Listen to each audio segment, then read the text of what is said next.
যে আমরা ব্যবসায়িক সম্প্রদায় সবসময় একটা সময় উপযোগী, স্বচ্ছ, সৎ এবং আমাদের যাদের ease of doing business and cost of doing improve করে এমন একটা এনবিআর আমরা চেয়েছি এবং এনবিআর রিফর্ম হওয়া উচিত। এখানে আমাদের পুরোপুরি সমর্থন আছে। এই প্রক্রিয়াটা কি হবে, এটা কিভাবে হবে, এটা যারা সংশ্লিষ্ট স্টেক হোল্ডার আমরা যেটা লিখেছি তাদের সাথে আলাপ আলোচনা করে তাদের মতামত নিয়ে আমরা মনে করি একটা সমাধান খুঁজে পাওয়া সম্ভব।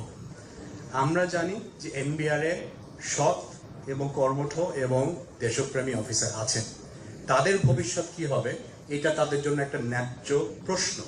এটা অবশ্যই আলাপ করার একটা জায়গা থাকতে হবে। আপনি যে প্রশ্নটা বললেন আস্থার অভাব, এখানে যদি ব্যবসায়িক কমিউনিটিকে ডাকা হয় আই এম শিওর আমরা হাতে গিয়ে আসবো, কিন্তু আমাদের তো বলা হয়নি।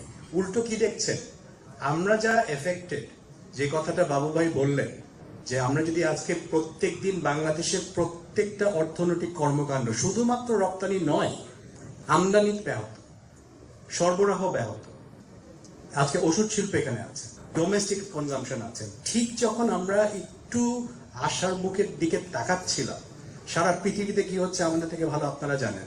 আমরা কি কেন এখানে লিখেছেন market will not wait for Bangladesh. আমরা কি সিগন্যাল দিচ্ছি যে একটা দেশে পুরো কাস্টমস বন্ধ হয়ে যেতে পারে? আমার জানা মতে পৃথিবীতে অন্য কোনো দেশের এরকম উদাহরণ নাই যুদ্ধ ছাড়া। এইটা হতে পারে না, এটা একটা বড় বিপর্যয় আমাদের জন্য। সেই জন্য আজকে আমরা সম্মিলিতভাবে আমরা নেতৃবৃন্দ এখানে এসেছি আপনাদের সামনে। অবশ্যই আমরা মধ্যস্থতা না, এটা আমাদের সার্ভাইভালের প্রশ্ন। আমরা চাই কোনো সমস্যা যে টেবিলে বসে সমাধান করা যায় না এটা আমরা বিশ্বাস করি না।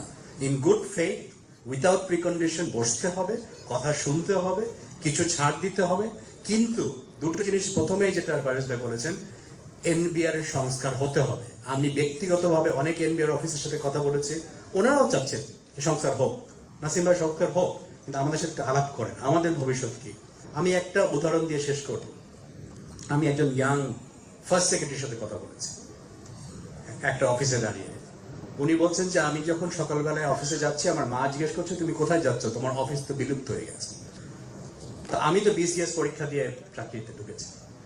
একটু আগে যেটা বলা হয়, কারণ আমি যদি কোনো নির্দিষ্ট অ্যালিগেশন প্রমাণিত হয় সে করার, তার বিরুদ্ধে আপনি অ্যাডমিনিস্ট্রেটিভ অ্যাকশন নেন আইন অনুযায়ী, কিন্তু সবাই তো খারাপ না।